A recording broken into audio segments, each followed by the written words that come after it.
Hello, this is Sam Simon, also known as Dementia Man, and I'm recording my blog for on Mother's Day because this is going to be about my mother. And, you know, she's a character in the play, and I talk a little bit about her. And she had at the end a very profound impact on me, one that I think is part of my determination to make my final journey meaningful in this world. So my mother, her name is Frida Hoffman Simon, or was. Um, she died at the age of 63, so she was quite young. And the cause of her death was breast cancer, actually the same. My wife, Susan, who is fine, who's my cognitive navigator, but Susan also had advanced breast cancer. And just by background, real quick, um, when Susan was diagnosed with breast cancer in 2000, my mother passed away um, in, I think, 1967. Um, yeah, 1967. Um, she passed from breast cancer. Susan's mother had passed from breast cancer. Then Susan herself got the breast cancer, and we were all worried. And um, yet, uh, Susan is a survivor. Um, but my mother was quite a woman. It's in the play. Part of my opening lines is to give my background about who I am and where I came from. And um, my mother, this is the lines of, my mother was a Southern lady. She grew up in New Orleans. She was a flamenco dancer as a young girl. She never graduated from high school. She eventually became a speed typist and a self-taught bookkeeper. She worked at a small business in town. So yeah, that was my mother, Frida Hoffman Simon. So she's an Hoffman, and so to get to some things, what is the connection between my lovely mother, who I loved and had such an impact on me, and my life now? And let me start with sort of the basics, the medical side. I have Alzheimer's disease, and I have a genetic risk, one instance of the APOE4 gene, which had put me at uh, about a 15 to 20% higher likelihood of getting Alzheimer's. And yes, I have Alzheimer's. It ain't my mom's fault. All right.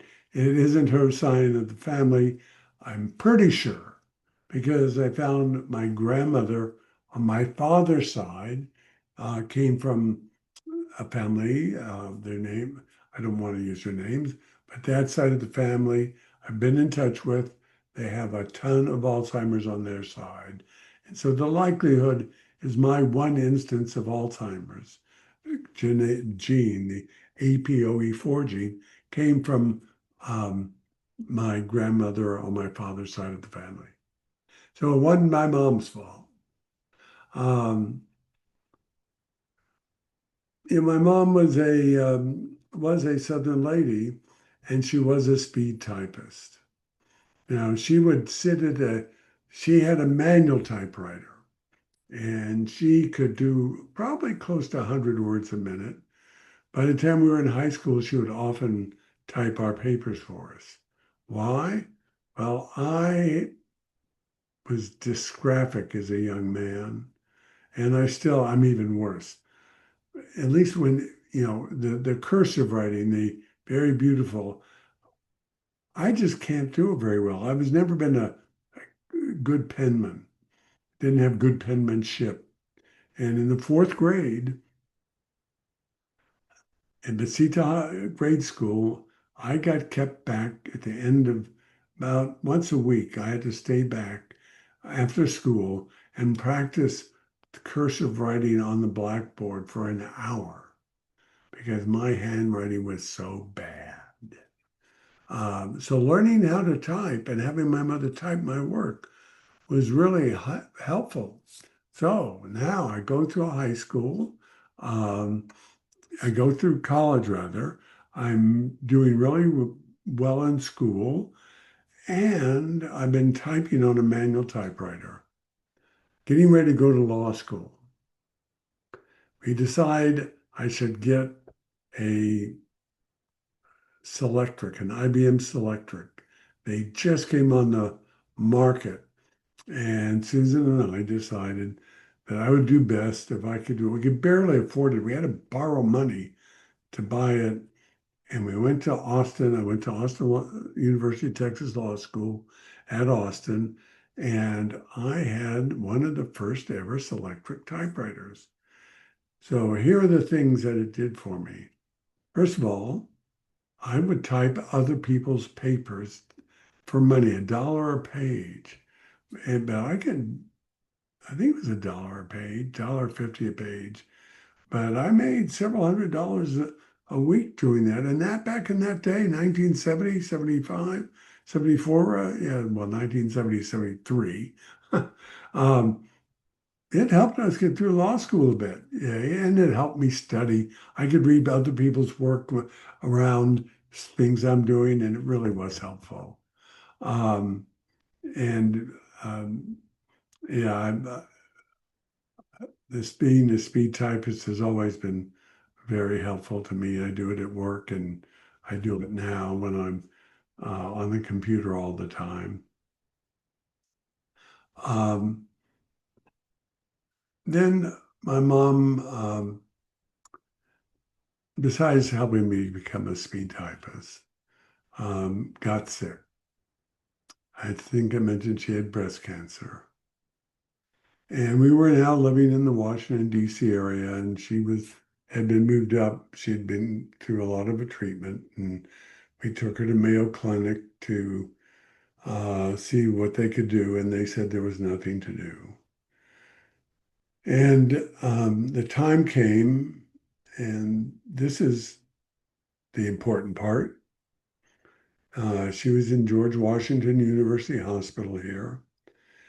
And even though this was before the day of DNRs, do not resuscitate, we had an informal agreement, we being my sisters and I, had an informal agreement to not take extraordinary measures. That meant do not DNR, do not resuscitate. As it turns out, we got the call one night that it was time, and I had one sister here in Washington area, actually, that was here, and she had wanted to be with me, but I got to the hospital first.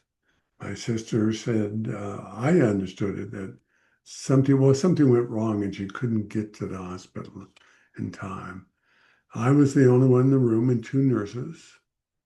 Each, they have no machines. They took her off all the machines, not even a pulse machine. And I stood at the foot of the bed. Two nurses had come in. They were holding her wrist, looking for a pulse. And I just remember that they looked at each other, and they looked at me, looked at each other, and then they said, she's gone. And as I began to tear up, I started to turn to my left away from the bed. And I experienced a moment. It was a white tuft of cloud at the speed of light spinning out of the room, though it stuttered in front of me. It was like a whoosh, but there was no sound. It went from right to left. And it would confuse me. I didn't understand it, but I didn't mentally know, but in my heart, I knew I had an existential moment.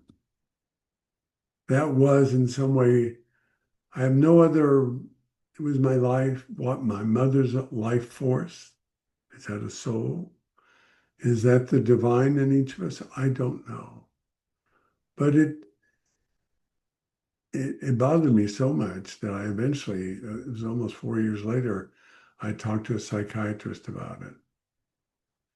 And I've come, and then I'll try to be, then actually even longer than that, maybe even 7 years later, Susan and I happened to be on a trip to Budapest, Hungary, and it was a Sunday morning, and we were walking out just by ourselves. We'd gotten up early, and we walked up some stairs by some retail stores, and I looked in the window as a gift shop, and I stopped short. See, this I pay attention because I didn't do it with intention. I saw something and I stopped short. And inside is a picture, a painted picture for sale. And I saw that same tuft of cloud in that picture. I said, that painter has seen what I have seen. And that reinforces in me that that moment can exist for some of us. And it convinces me that there is a life force in each of us. My poem, Us, is based on that.